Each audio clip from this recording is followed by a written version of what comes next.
Halo Sobat Kompas TV, saatnya kita update 3 berita terpopuler yang terjadi pada hari ini, Minggu 1 Juni 2025. Kapolresta Cirebon Kombes Pol Sumarni menetapkan 2 tersangka dalam tragedi longsor tambang Gunung Kuda di Cirebon. 2 orang ini diantaranya AK sebagai ketua koperasi yang juga pemilik tambang dan AR yang merupakan kepala teknik tambang atau pengawas. Sejumlah barang bukti diamankan mulai dari eskavator hingga surat-surat. Dari hasil penyidikan, serangkaian proses penyelidikan dan penyidikan serta gelar perkara yang kami lakukan, kami sudah melakukan pemeriksaan terhadap 8 orang, 8 orang saksi.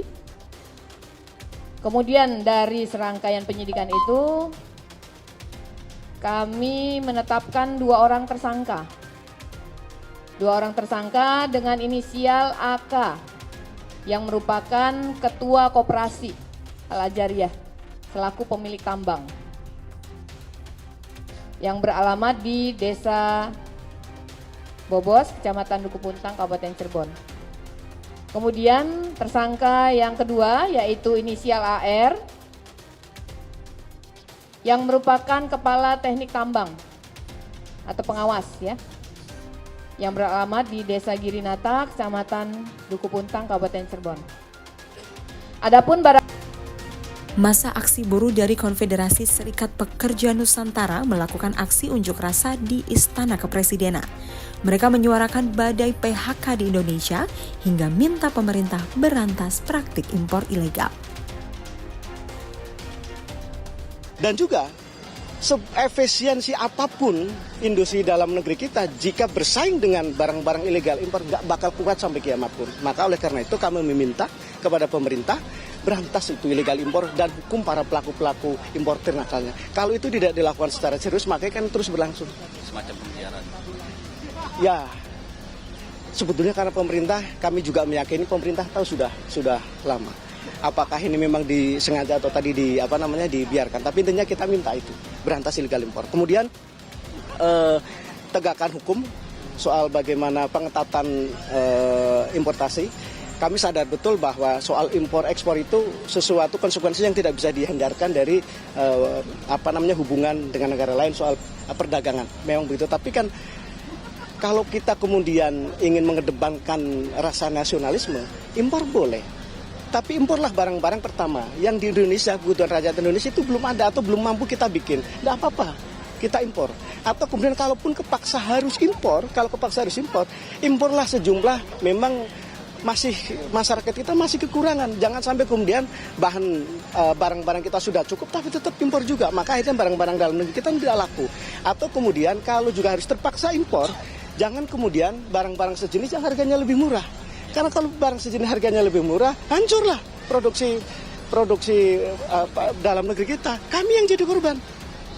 Produksi dalam negeri kita hancur, pengusahanya nutup perusahaannya, kami yang di PHK. Korbannya kami juga. Dan Mbak perlu ketahui, korban-korban PHK ini sulit loh Mbak untuk masuk kerja. Wong yang angkatan kerja baru aja kemarin di Bekasi setengah mati, sampai harus kemudian gontok-gontok berdagang, dan itu jumlah yang besar. Dan pemerintah enteng-enteng saja, itu karena antusiasme yang tinggi. Bukan karena antusiasme yang tinggi, itu karena tertekan kebutuhan. Sudah lama lulus sekolah, sudah lama lulus kuliah, nggak dapat pekerjaan. Maka apapun dilakukan supaya bagaimana caranya walaupun berebut dari antri dari subuh sampai kepanasan, tidak sarapan, belum makan, rela antri. Jumlahnya kan teman-teman bisa tahu sendiri, kira-kira begitu. Ketua DPP PDI Perjuangan Jarod Saiful Hidayat mewanti-wanti terkait penulisan ulang sejarah Indonesia. Jarod mengatakan bahwa penulisan ulang sejarah bukan memihak kepada tokoh yang menang dan perlu fakta yang sesuai di lapangan.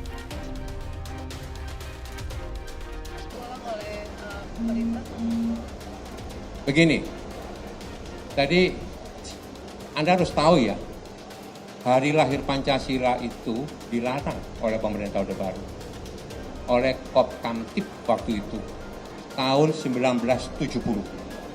Ketika Bung Karno wafat, tahun 1970, dan kemudian hari lahir Pancasila itu dilarang. Karena pemerintah waktu itu berdasarkan tulisan dari Profesor Nugroho Notosusanto yang mengatakan hari lahir Pancasila bukan 1 Juni. Dan itu dilawan dan itu diluruskan oleh para sejarawan. Maka daripada itu, untuk penulisan sejarah itu tolong benar-benar sesuai dengan fakta sejarah. Bukan history. Bukan story mereka yang menang, bukan. Tapi betul-betul story, cerita, sejarah perjuangan bangsa kita ini. Janganlah kemudian sejarah itu ditutup-tutupi. Janganlah sejarah itu disimpang-simpangkan. Maka kita harus benar-benar ketika ada proses sejarah itu harus dilakukan dengan terbuka. Itu dia sahabat Kompas TV, 3 berita terpopuler pada hari ini. Saya Tesalonika Ajeng pamit undur diri. Jangan lupa untuk berikan like, komen, dan share di video-video Kompas TV.